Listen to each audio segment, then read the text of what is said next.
नमस्कार दोस्तों, बुद्धाय नमः गुरु ज्ञान चैनल की एक और वीडियो में आपका स्वागत है। वीडियो स्टार्ट करने से पहले यदि आपने चैनल को सब्सक्राइब नहीं किया हो तो चैनल को सब्सक्राइब कर लीजिए और बेल आइकन को दबाकर ऑल कर लीजिए, जिससे इस चैनल पर जो भी नई वीडियो आए वह आपको मिल सके। चलिए अब वीडियो स्टार्ट करते हैं। गौतम बुद्ध का जीवन और उनकी शिक्षाएं सदियों से लोगों को प्रेरित करती आ रही हैं। उनकी कहानियां न केवल जीवन जीने के सही मार्ग की ओर संकेत करती हैं, बल्कि यह भी सिखाती हैं कि कैसे वर्तमान की बचत भविष्य की संपत्ति बन सकती है। इसी विचार को समझाने के लिए एक प्रेरणादायक कहानी प्रस्तुत की जा रही है। एक बार की बात है, एक छोटे से गांव में एक गरीब किसान रहता था जिसका नाम अर्जुन था। अर्जुन मेहनती और ईमानदार था, परंतु उसकी आर्थिक स्थिति बहुत खराब थी। उसका जीवन कठिनाइयों से भरा हुआ था और वह हमेशा अपनी गरीबी को लेकर चिंतित रहता था। उसने सुना था कि गौतम बुद्ध अपने शिष्यों के साथ पास के गांव में आए हैं और उन्होंने कई लोगों की समस्याओं का समाधान किया है। अर्जुन ने सोचा कि क्यों न वह बुद्ध से सलाह ले और अपनी स्थिति को सुधारने की कोशिश करे। अर्जुन ने बुद्ध के पास जाकर अपनी समस्याएं बताईं और उनसे मार्गदर्शन मांगा। बुद्ध ने धैर्यपूर्वक उसकी बात सुनी और मुस्कुराते हुए कहा, अर्जुन, तुम्हारी स्थिति सुधारने का उपाय तुम्हारे ही पास है। अर्जुन को बुद्ध की यह बात समझ में नहीं आई। उसने कहा, भगवान, मेरे पास कुछ भी नहीं है। मैं बहुत गरीब हूं। मेरे पास कोई साधन नहीं है जिससे मैं अपनी स्थिति सुधार सकूं। बुद्ध ने एक पेड़ की ओर इशारा करते हुए कहा, अर्जुन, देखो इस पेड़ को। यह पेड़ आज इतना बड़ा और छायादार है क्योंकि इसे किसी ने बहुत समय पहले लगाया था और उसकी देखभाल की थी। आज हम उसकी छाया में बैठ सकते हैं, उसके फल खा सकते हैं। इसी प्रकार तुम्हें भी आज कुछ ऐसे बीज बोने होंगे जिनसे तुम्हारा भविष्य सुरक्षित हो सके।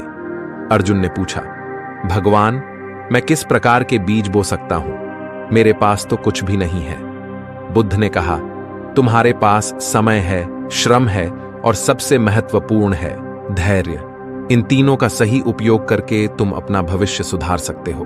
बुद्ध ने अर्जुन को एक कहानी सुनाई। एक बार एक जंगल में बहुत सारे चूहे और चींटियां रहती थीं। चूहे बहुत आलसी थे। वे हमेशा खाने की तलाश में इधर उधर भागते रहते थे, लेकिन कभी भी खाने का संग्रह नहीं करते थे। दूसरी ओर चींटियां बहुत मेहनती थीं।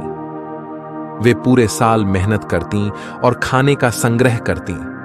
वे जानती थीं कि आने वाले समय में उन्हें इस संग्रह की जरूरत पड़ेगी। एक दिन जंगल में बहुत भारी बारिश हुई और बाढ़ आ गई। चूहों के सभी बिल पानी से भर गए और वे बेघर हो गए।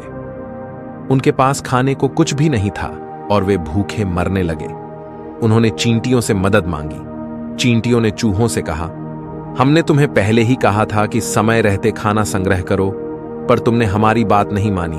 अब हम तुम्हारी मदद नहीं कर सकते। चूहे समझ गए कि उन्होंने समय पर सही कदम नहीं उठाया और अपनी आलसी आदतों के कारण उन्हें यह दिन देखना पड़ा। दूसरी ओर चींटियां अपने सुरक्षित बिल्लों में आराम से रह रही थीं और उनके पास पर्याप्त खाना था। बुद्ध की कहानी सुनकर अर्जुन ने समझ लिया कि उसे अपने वर्तमान समय और श्रम को सही दिशा में उपयोग करना होगा। बुद्ध ने उसे यह भी सिखाया कि बचत केवल धन की नहीं होती, बल्कि समय, श्रम और संसाधनों की भी होती है। अर्जुन ने बुद्ध की सलाह मानकर अपने खेतों में अधिक मेहनत करने का निश्चय किया। उसने धीरे धीरे अपने खर्चों को कम करना शुरू किया और जो भी थोड़ी बहुत बचत होती उसे भविष्य के लिए सुरक्षित रखने लगा। उसने नए खेती के तरीके सीखे जिससे उसकी उपज बढ़ने लगी। अर्जुन ने अपने बच्चों को भी शिक्षा दिलवाई ताकि वे भविष्य में अधिक सफल हो सकें। कुछ वर्षों के बाद अर्जुन की स्थिति में काफी सुधार हुआ। उसका घर अब पहले से बड़ा और मजबूत था। खेतों में अच्छी फसल होती थी और परिवार की आर्थिक स्थिति भी अच्छी हो गई थी।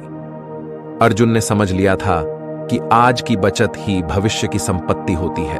उसने अपने अनुभव से गांव के अन्य लोगों को भी यही सिखाया और उन्हें प्रेरित किया कि वे भी समय और श्रम की बचत करें और अपने भविष्य को सुरक्षित बनाएं। गौतम बुद्ध की इस कहानी से हमें यह सीखने को मिलता है कि आज का समय और संसाधनों की बचत हमारे भविष्य के लिए कितनी महत्वपूर्ण होती है। आज के हमारे छोटे छोटे प्रयास और बचत हमारे भविष्य की बड़ी सफलता और सुख संपत्ति का आधार बन सकते हैं। इसलिए हमें हमेशा बुद्ध की इस शिक्षा को याद रखना चाहिए कि आज की बचत ही भविष्य की संपत्ति है। यह कहानी केवल अर्जुन की नहीं है, बल्कि हम सभी के जीवन की है।